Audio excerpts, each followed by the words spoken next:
5번 문제에서 뭘 물어봤어요? 주택의 유형을 물어봤습니다. 자, 그러면 옳은 것하고 물었는데 1번은 연립주택은 주택으로서는 한 개 동의 바닥 면적의 합계가 660제곱미터 이하이고 틀렸네요. 660제곱미터를 뭐 한다고요? 초과하고 이렇게. 자, 그리고 층수는 4개층 이하입니다. 맞네요. 자, 그 다음에 다가구 주택은 주택으로 쓰이는 층수가 3개층 이하이고 다가구 주택은 맞네요. 한 개 동의 바닥 면적의 합계가 330제곱미터 이하가 아니고 이거는 660제곱미터 이하이고 공동주택이 아니고 뭐죠? 단독주택입니다. 예, 다가구는. 자, 다세대 주택은 주택으로 쓰이는 한 개 동의 바닥 면적의 합계가 330이 아니고 뭐라고요? 660제곱미터 이하이고 층수가 5개층이 아니고 뭐죠? 4개층 이하인 주택이 되겠습니다. 자, 다중주택은 학생 또는 직장인 등 다수인이 장기간 거주할 수 있는 구조로 되어 있죠. 맞습니다. 독립된 주거 형태가 아니며 연면적이 330제곱미터 이하, 층수는 3층 이하인 주택. 네, 4번이 정확한 표현이 되겠습니다.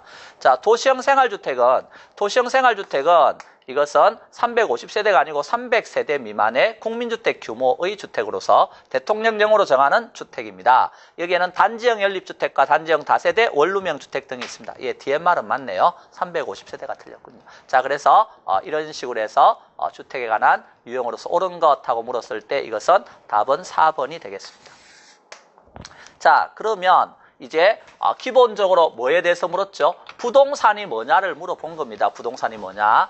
그러면 그 다음에 총론에서 당연히 알아야 될 건 뭘 알아야 되는 거예요?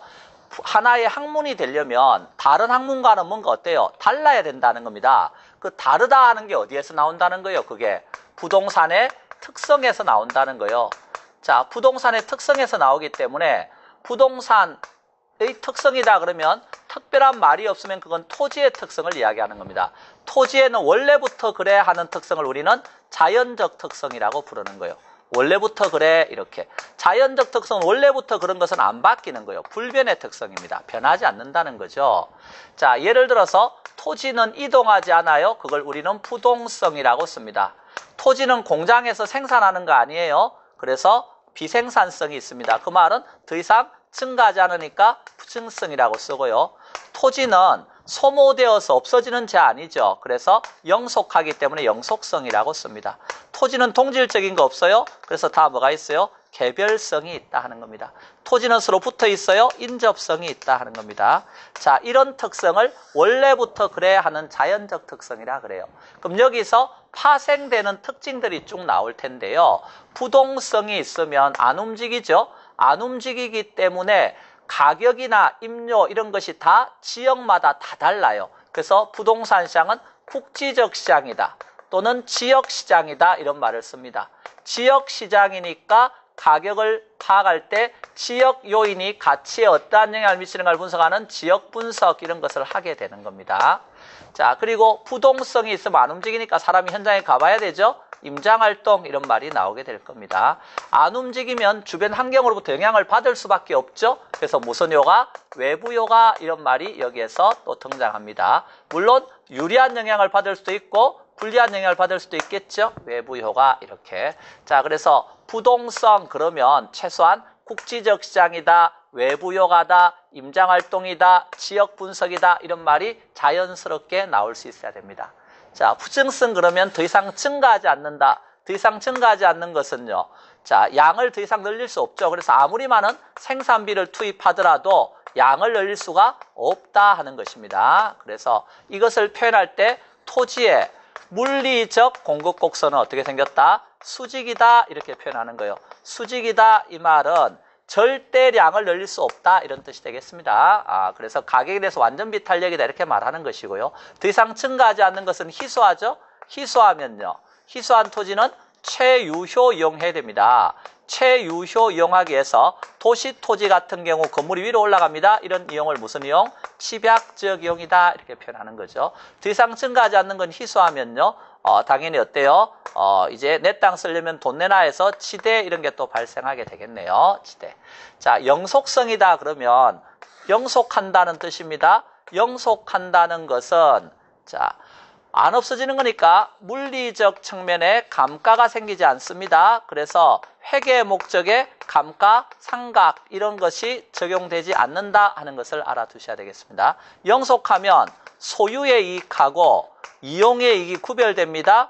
그래서 이용의 이익을 얻는 다른 사람에게 이용하게끔 하면 나는 임대료 받을 수 있겠죠? 그래서 무슨 시장? 임대차 시장 이런 게 발달하게 됩니다. 자, 영속성이 있으면 학계론에서 가치 이런 말을 많이 씁니다. 장래 기대되는 편익, 현재 가치 이런 장래 기대되는 편익을 반영한 가치 이런 것이 중시되는 이유도 영속성과 관련을 가지는 겁니다. 자, 그리고 여기에서 영속성이 있으면 운영을 통해서 소득이득도 얻을 수 있고요. 그 다음에 처분 시 자본이득 이런 것도 얻을 수 있습니다. 자, 그래서 투자재로 선호될 수 있죠. 영속하면 장기적인 배려 하에서 부동산 활동한다. 자, 이런 장기적 배려 이런 것들도 영속하니까 나타나게 되는 겁니다. 자, 개별성이 있으면 똑같은 게 없으니까 일물일가 이런 게 성립하지 않고요. 개별 분석을 해봐야 됩니다. 똑같은 게 없으니까.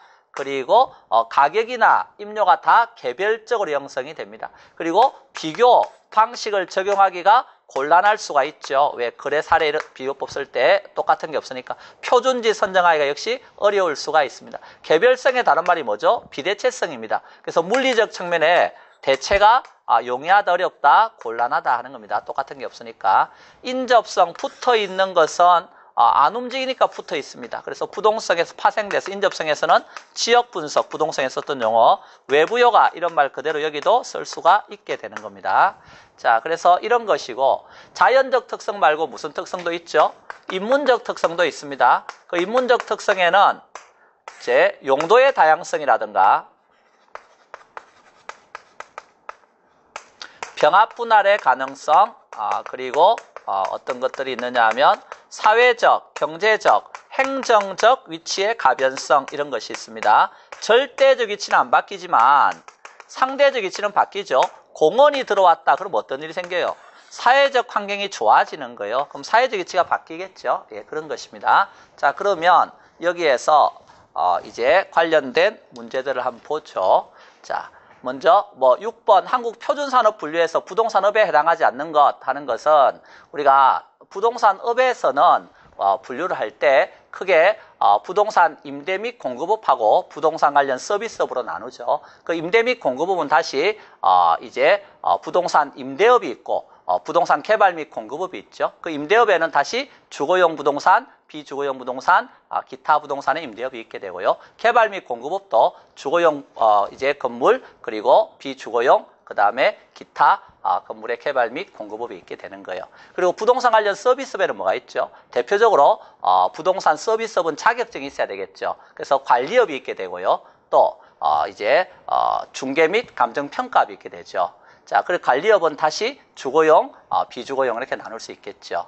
자, 그리고 이제 중개 및 감정평가업은 다시 나눌 때 부동산 자문 및 중개업 그리고 부동산 감정평가업 이런 식으로 나눕니다. 자, 따라서 이 경우에 표준산업 분류에 해당하지 않는 것은 2번 부동산 투자 및 금융업 요게 관련이 없습니다. 자, 넘어갑니다. 자, 7